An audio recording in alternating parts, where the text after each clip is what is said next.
السلام عليكم. ازيكم يا حبايبي؟ حلوين، عاملين ايه؟ يا رب تكونوا كلكم بخير وكويسين كده وفي افضل حال ان شاء الله. تعالوا في بدايه الفيديو نصلي كلنا على سيدنا النبي. اللهم صل وسلم وبارك على سيدنا محمد وعلى اله وصحبه اجمعين. بحب ارحب بكل الناس الجميله الجديده اللي دخلت قناتي. وطبعا اتمنى منكم تدعموني بلايك على الفيديو ده واشتراك في القناه لو لسه بتشوفوني لاول مره.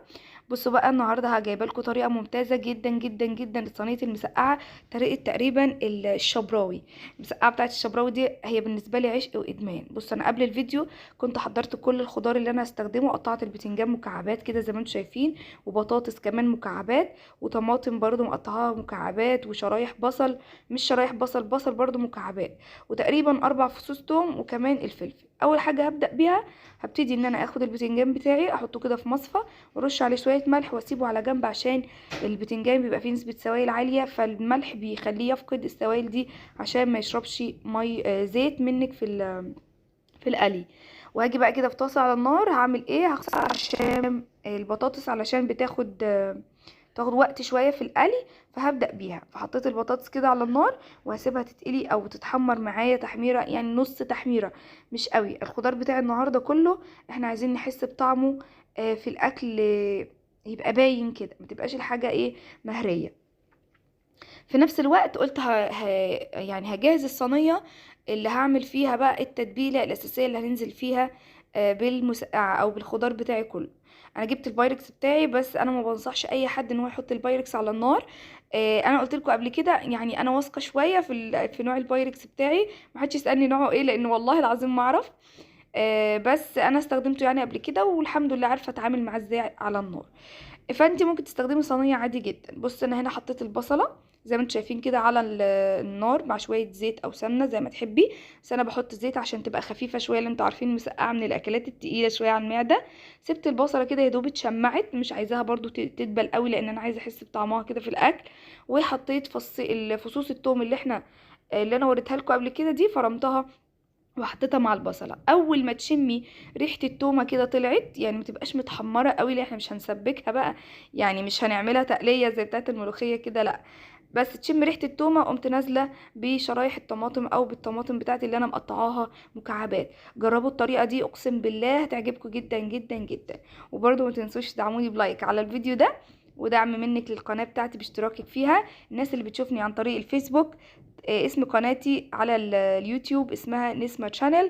اتمنى ان شاء الله بالعربي او بالانجلش، نسمة شانل بالعربي او بالانجلش. فاتمنى ان شاء الله ان انتوا تنوروني بالاشتراك في القناة. طبعا انا اديت تسبيكة بسيطة قوي للطماطم كده اهو، ورحت نازلة عليها بحوالي 3 معالق كبار من الخل. جديدة برضو التركاية دي، فهتفرق جدا جدا في الطعم. جربوها تعجبكم ان شاء الله.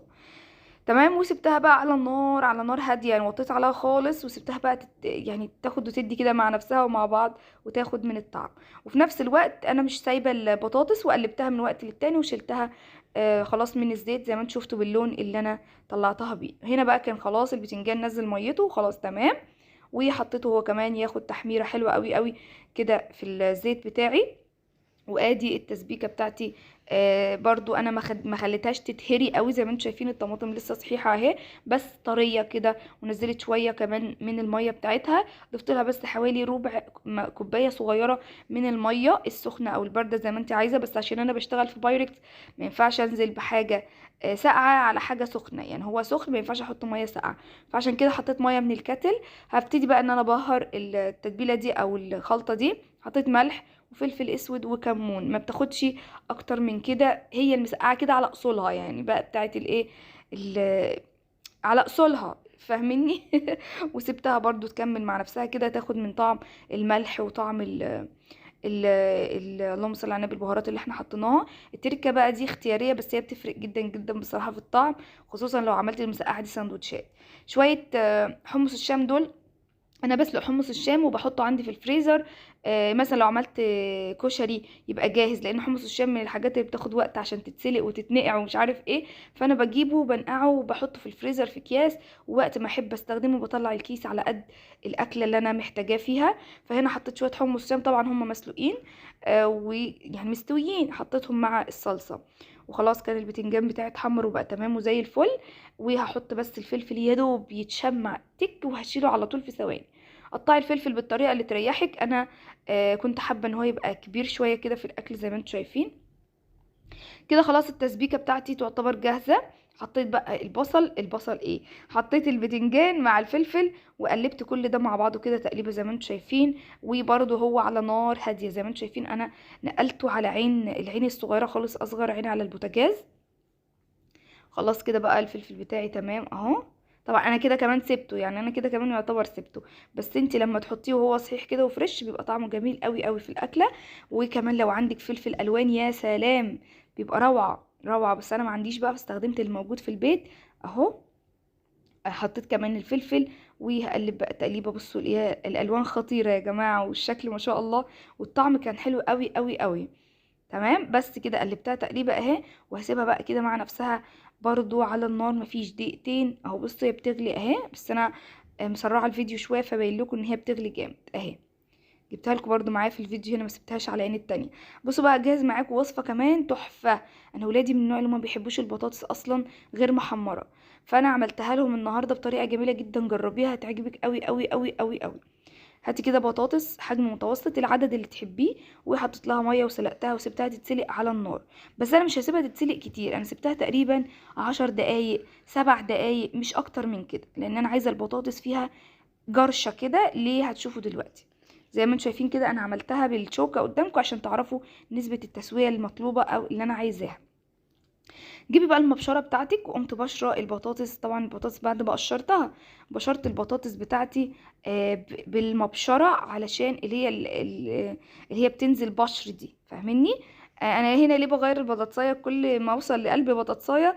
بتبقى سخنه على ايدي طبعا، لان هي بتبقى لسه طبعا قلبها سخن، فبغير وبرجع اخد واحده تانية لحد ما دي تبرد وهكذا. تمام. المهم ان دي طريقه البشر اللي انا عايزاها، وكده بشرت الكميه كلها. تعالوا بقى نبهرها معايا. بهرها بايه؟ شويه ملح، برضو الملح ما تكتريش فيه. وهحط برضو شويه او معلقه من البابريكا، خلينا اقول بالمعالق عشان الناس كلها تبقى عارفه المقادير. ومعلقه من الثوم البودره، وكمان معايا معلقه من البصل البودره. بيقلب الطعم يا جماعه، بيودي الطعم ده في حته تانية، البصل البودره والثوم البودره. ومعلقه كبيره مليانه من النشا. شفتوا مقادير اسهل من كده؟ ووصفه جديده للبطاطس تجنن. ممكن تضيفي كمان على فكره كزبره خضراء او بقدونس زي ما تحبي للوصفه دي. حطيت بضايه وقلبت كل ده كده مع بعضه زي ما انتم شايفين. بقى عندي عجينه يعني ماسكه نفسها. هنا بقى دهنت ايدي زيت زي ما انتم شايفين. ليه نسمه دهنت زيت؟ علشان ايدي ما النشا لما تحط مع البيض عمل زي ماده عجينه كده لازقه، فعشان ما تلزقش في ايدي واعرف برضو ان انا اشكلها بالطريقه اللي انتم شايفينها دي. بتاخدي الكميه كده على ايدك اهو. عايزه تعمليها مدوره براحتك، بس انا حبيت اديها شكل البانيه شويه، علشان هم كانوا طالبين بانيه بس انا عايزاهم ياكلوا خضار. يعني اولادي ما لهمش في الخضار، او اغلب الخضار ما بياكلوهوش. عايزه اقول لكم والله العظيم البطاطس دي كانوا بيتخانقوا عليها، فانا سميتها بطاطس بانيه. بالنسبه لهم بقى ايه، عجبتهم جدا. خلاص خلصنا البطاطس، هي اصلا متماسكه مش هتفك منك، ما تقلقيش. اعملي بس بالمقادير اللي انا قلتلك عليها دي، مظبوطه جدا جدا وجميله ما شاء الله. تقريبا انا كنت عامله 3 بطاطسات او 4 مش فاكره، يعني انتوا عدوا بقى في الفيديو براحتكم. طلعوا معايا الكميه انتوا شايفينها دي، يعني طلعوا بس ما شاء الله القطعه كبيره حلوه. يعني ممكن تتحط مثلا في نص رغيف بلدي او شامي زي ما تحبوا، وتديها كده لابنك كفطار كعشاء. حلوه قوي قوي قوي. يعني انت لو عملتيها جنب العشاء، جنب اللهم صل على النبي، بدل ما نقلي بقى كل يوم بطاطس، تعملي مثلا جبنه بقوطه مع البطاطس دي، مع مثلا اللي انتوا بقى تحبوه بتتعشوا بيه. هتبقى وجبه خفيفه وتحفه تحفه تحفه، وطعمها مختلف جدا.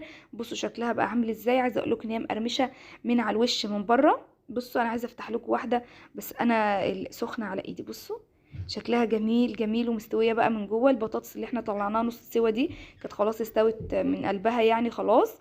وادي شكل المسقعه بتاعتنا روعه. كان طعمها خطير، وطعم الخضار كله كان يجنن. اتمنى ان شاء الله ان انتوا تجربوا يا جماعه الوصفات دي، وتقولوا لي في الكومنتات ايه رايكم فيها. وكمان زي ما قلت لكم، الناس اللي بتشوفني من على الفيسبوك يشرفني جدا وجودك في قناتي، هتنوروني فيها. هسيب لكم اللينك بتاعها في